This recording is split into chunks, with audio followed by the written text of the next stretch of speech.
breaking today. Meghan Markle plans to go all in on pimping out her children with a new Netflix show being pitched. This exclusive has been broken by Rob Shooter of the Shooter Scoop, who says the Sussexes are preparing for their boldest new move yet, starring their own children in a brand new Netflix project. Insiders tell Shooter Scoop that Prince Harry and Meghan Markle are under intense pressure to prove their worth after their original $100 million Netflix deal was quietly scaled back. Their answer? A family-driven project built around Prince Archie and Princess Lilibet. A Hollywood source telling Shooter Scoop the kids are the secret weapon. Netflix knows Meghan and Harry alone don't generate the same buzz anymore.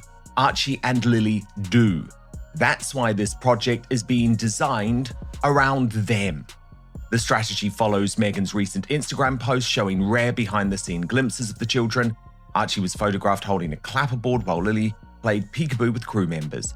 That wasn't just cute family content, another source insists. It was a soft launch.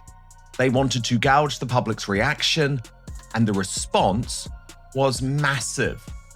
Though fiercely protective of their kids' privacy in the past, the couple now appear willing to risk exposure to save their future. They know this is dangerous territory, one industry insider explains, but without a hit, the Netflix deal will not survive. This new project is their Hail Mary, and Archie and Lily are at the heart of it. Fresh chatter out of Hollywood says Meghan Markle is quietly workshopping a new Netflix reality concept that, wait for it, features Archie and Lilibet on camera. Yes, the same couple who spent years pleading for privacy for their children are reportedly prepping to mic them up for a glossy series. If accurate, it's a whiplash move. Lawsuits, teary interviews, and speeches about intrusion, followed by a pitch that puts the kids front and center for a check. Hypocrisy is the word ricocheting around comment sections, and you can see why. Brittany, editor of the Royal News Network, with me now. Brittany, how grim if this report is correct? I mean, it's absolutely grim, Dan, because we know Harry especially wants to keep the privacy of his children. Like, this is part of the whole reasoning why they left the royal family, was so that they could make the school runs, which we know is a lie because Catherine and William make the school runs and have no issues with that. But what's really fascinating here is the absolute collapse of Meghan Markle's show recently and what this means for their future, because Meghan thought With Love Meghan was a hit, but as it turns out, it wasn't. 100% has just crashed and burned on every level, not even making a single top 10 list in any of the countries where Netflix tracks this information. And so because of that, they need something. And the kids are it. The kids and the royal drama are it. That's the only thing that's going to generate them money. But they say in Hollywood, don't work with animals or kids because they're rather unpredictable. So putting the whole future on the shoulders of the kids, I think, is rather despicable if true, and definitely a huge risk. It is a huge risk, but the problem is, Brittany, other than the Princess Diana project, which here on Outspoken yesterday, Lady Colin Campbell said, look, actually, it's not going to be as big as people think. Yeah, it might be a minor hit, but it's not the big blockbuster that a lot of people are talking it up to be. What else do they have? What's left? Apart from sort of full-on reality, full-on Kardashian. Yes, and that, I'm sure, is what Netflix has always wanted, is the Kardashians, the royal version of the Kardashians. Meghan's problem, though, in that scenario is we even see it on With Love Meghan. Meghan is far too controlling, and even in the moments of spontaneity, her alleged blooper reel, she's very, very contrived in even that. And so this idea that Meghan can do a full-on reality-style series is just probably going to be impossible because she's too concerned with how everything looks. But I mean, that's all they have. At this point, she hasn't proven she's a talent. She definitely alienated, it must have been at least half her initial audience from the first season of With Love Meghan. Nobody came back. And so they clearly just don't have a lot of talent in this industry. And even if they drag out the kids, yes, that might give them a little bit of a blip. But what if the kids aren't interesting? What if the kids are as boring and as lacking star power as their parents, then it's sort of a weird endeavor. And then it goes down the track of being sort of family vloggers. There's a lot of people who don't like family vloggers. So putting all the future on the shoulders of the children, again, is sort of despicable as parents, and definitely, again, not guaranteeing success at all. Let's be real. Netflix isn't hunting for another hour of Our Truth monologues. The streaming math is simple. Access sells. Archie and Lily are the headline. California. Raised, barely seen in Britain. The first half American royals. That's the hook, the thumbnail, the binge driver. And Meghan knows it. But here's the line you can't uncross. Once children become the storyline, they're not just family, they're content. Episodes, arcs, reshoots. The camera doesn't care about nap schedules or boundaries. It cares about moments, and those moments live forever.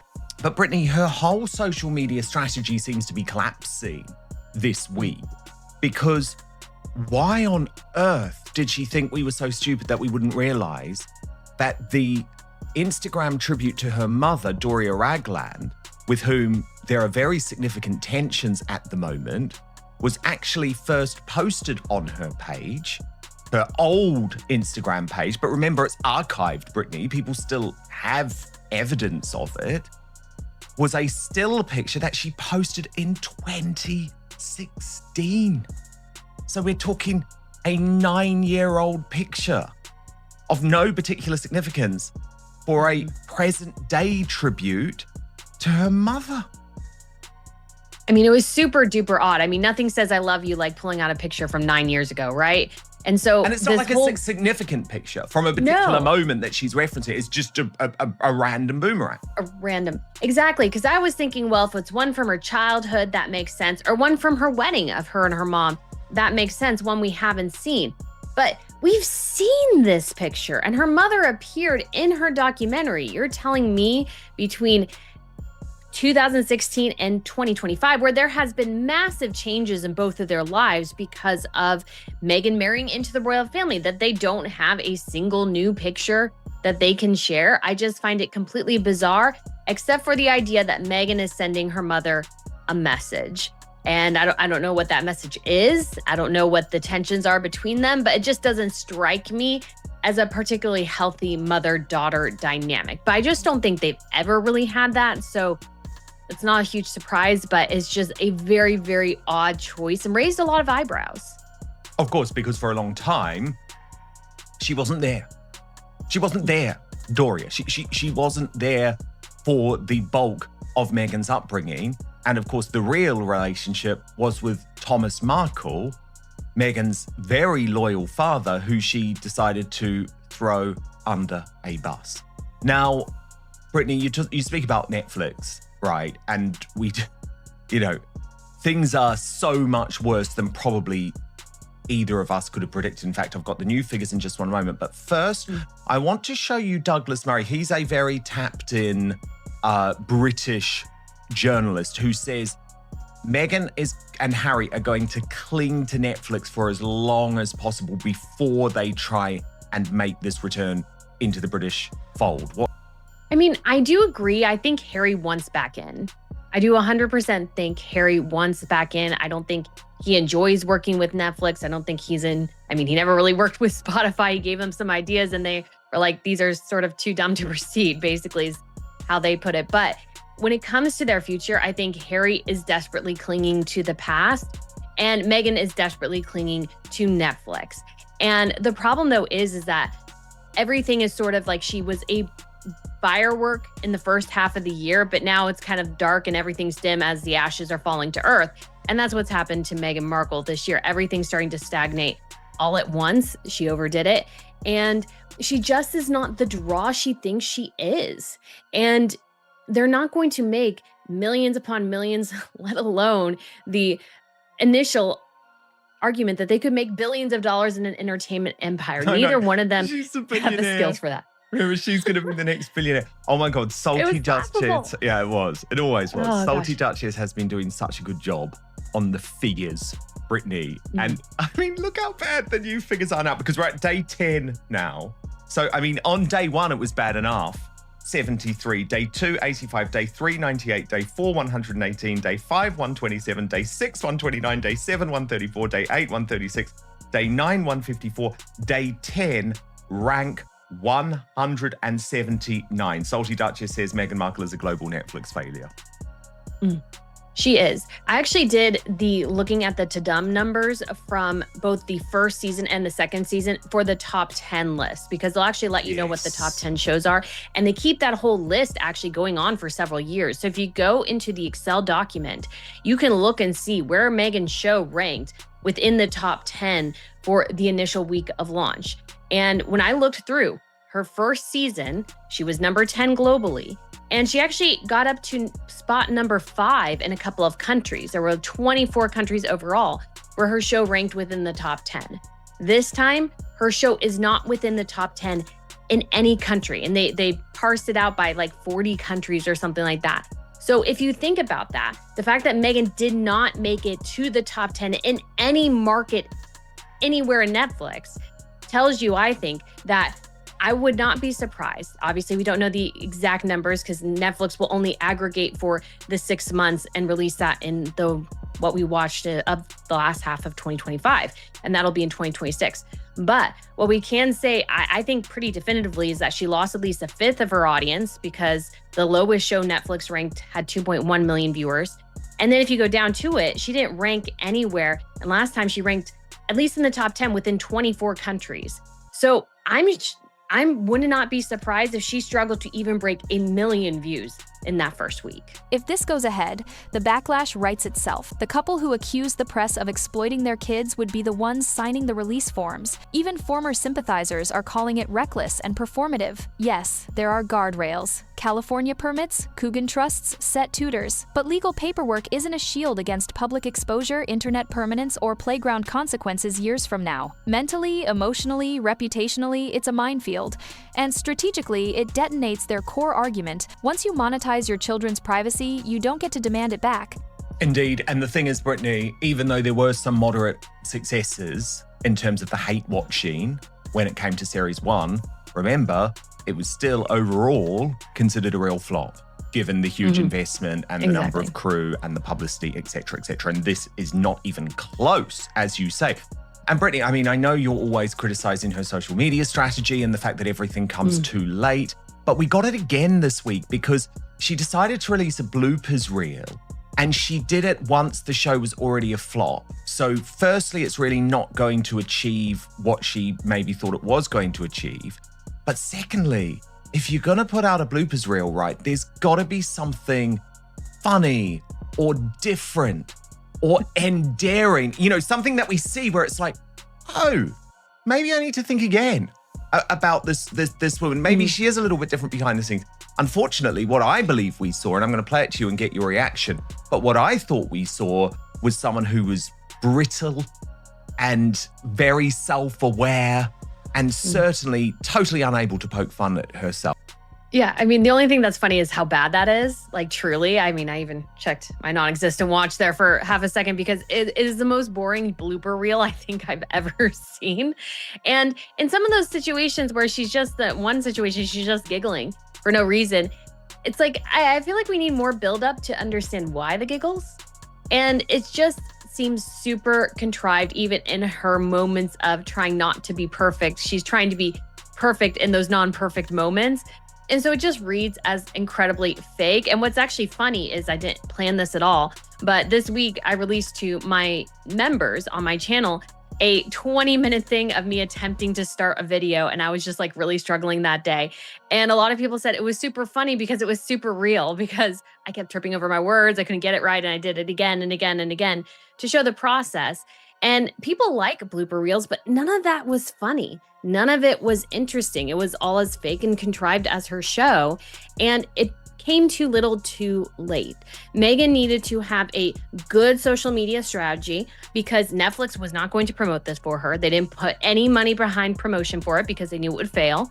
And Meghan could have risen to the occasion and come up with a fantastic social media strategy that did not rely on clips from her show, but relied on her taking videos at the time during production. Yeah. That's what she should have done and held them to release. That's what smart people do. Meghan is just not particularly smart. And she just thinks that she doesn't have to work. Lazy, because So lazy. Brittany, that's work. And it's work that she has to do. Rather than just like, oh, I've got a crew of 80 in my house, and obviously they're going to do all of this and they're going to make me look brilliant. She thought that was the way that it worked, because that's maybe how it worked on Suits. You know, she was not responsible for the success of Suits at all. She turned up, she did her duty, and she left. Well, she has totally misunderstood how this new world works. It's not a drama. You're selling yourself. And if you're going to sell yourself, because what we needed probably, you're right, was those little bits of behind the scenes when, you know, Prince Harry came on set, and actually where was John Legend really sitting? And I mean, I still think it would have been pretty dull, but at least it could have been a little bit of insight. Brittany, what's going to annoy Meghan even more though, is that Prince William's already getting very good reviews for his surprise appearance in the Eugene Levy new Apple show, Bucket List. Watch. Was getting drunk with Prince William on your bucket list? That's the bucket. That's the bucket, is it? Now, I mean, this guy, what was the show he was in, Brittany? I can't remember the name. You know, the Schitt's big Creek. Netflix. Schitt's Creek, that's right. And this is a bit of a surprise. It is. I was surprised that somebody had mentioned it, and I watched the whole trailer and I saw him in it, Prince William at the very end. And it looks to be cute and fun. And the thing about Eugene Levy is that he's somebody who has definitely those comedic chops. And so he's able to make fun of himself, which is what Meghan can't do. So even though there's a production behind this, I think it'll have an element of spontaneity and interest and actual decent conversations between people, even people who don't know each other, because Meghan can't really do small talk. And so I think this looks to be great. I think it's a great surprise to have Prince William in there and participating in something like this. And I'm anxious to see what they end up doing together. If Eugene gets a little bit of a tour of Windsor Castle in a way we haven't seen before, that would always be fun. Yeah, I really want to see this now. I really want to see this, Yeah. I have to admit.